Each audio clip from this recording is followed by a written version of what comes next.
team in Belgium. This is the North American OV10 Bronco.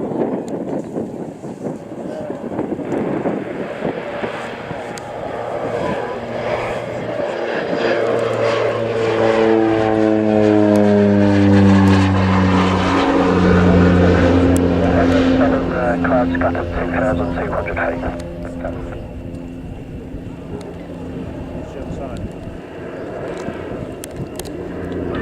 So as I say, with this we go back to the mid to late 1960s. It was a tri-service US Army, Navy and Air Force requirement for a light armed reconnaissance aircraft, and it was a very rigorous requirement indeed. It had to be twin crew, it had to be able to withstand between +8 and -3G, it had to be able to fly off aircraft carriers at a top speed of 350 miles an hour, carry 2,400 pounds of cargo or 6 paratroops and stretchers and so on. The design that won, another product of North American aviation, the NA300, which became the OV10 Bronco, and it entered service in July 1968 in time for heavy involvement during the American participation in the conflict in Southeast Asia, beginning with the US Marine Corps. And here we see the agility demonstrated of the North American Rockwell Bronco.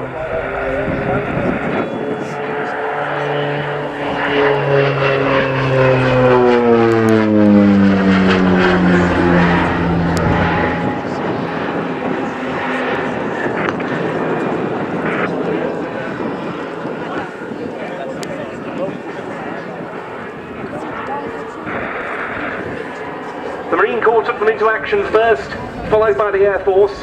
They were used as forward air control aircraft, directing strikes by fast jet attack aeroplanes, also by the Douglas AC-47 Spooky gunship versions of the Dakota, and by ground artillery. They provided post-strike damage assessment, and they escorted the C-123 Provider transports involved in the controversial Ranch Hand defoliation missions.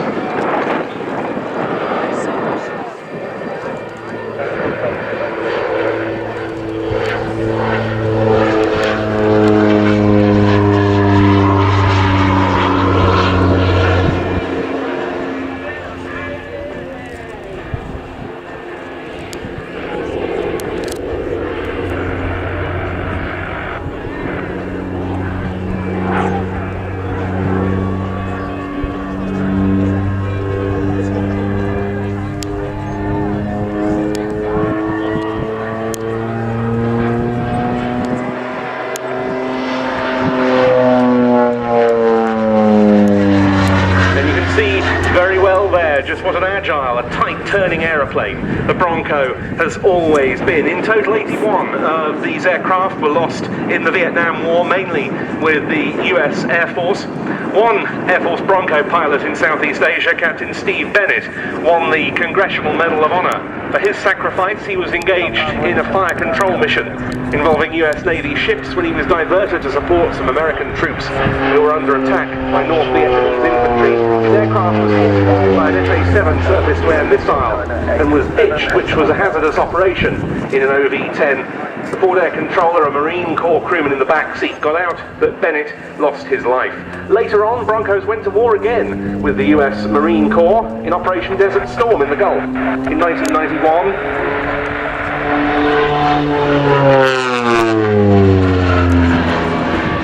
And they performed well, but by then the aircraft was becoming increasingly vulnerable. The US Air Force decided not to take them into war in the Gulf for that very reason. And by 1995, all the US military's Broncos had been retired. But incredibly, this versatile aeroplane has made a recent effort at a comeback.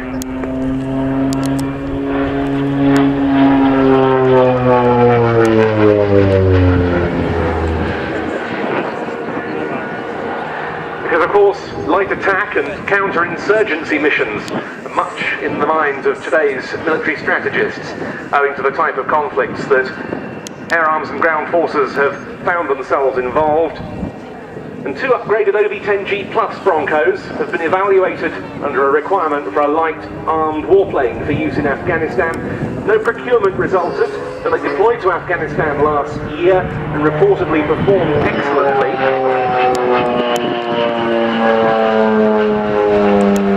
very probably in that case supporting special forces in the fight against Daesh. This one, as I was mentioning earlier, an OV10 model that went to the West German Luftwaffe as a target tug. And you can distinguish it from other Bronco models by way of the glass dome in the rear fuselage that replaced the cargo door.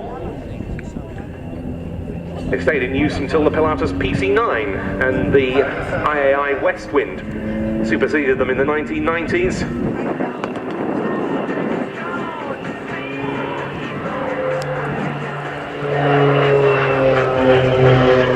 And a very, very steep wing waggle.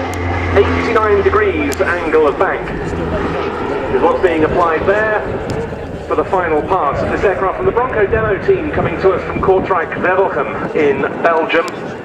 Tony De Bruyne founded that organisation, a great enthusiast for the Bronco. This is the second one he's had on the circuit. The first one was lost in an accident at Kemble, or Cotswold Airport, in 2012. This one has since come along to replace it, and there's another one in the pipeline, which has indeed flown on its first post-restoration flight. In case you're wondering why there are poppies painted on this aircraft, it's because the Bronco demo team's theme 2017 is the centenary of the major World War I battles around the Flanders region of Belgium, and that is the region in which this aeroplane is based. So, coming in for what will be a very short landing indeed, Tony De Bruyne with the North American Rockwell OV10 Bronco.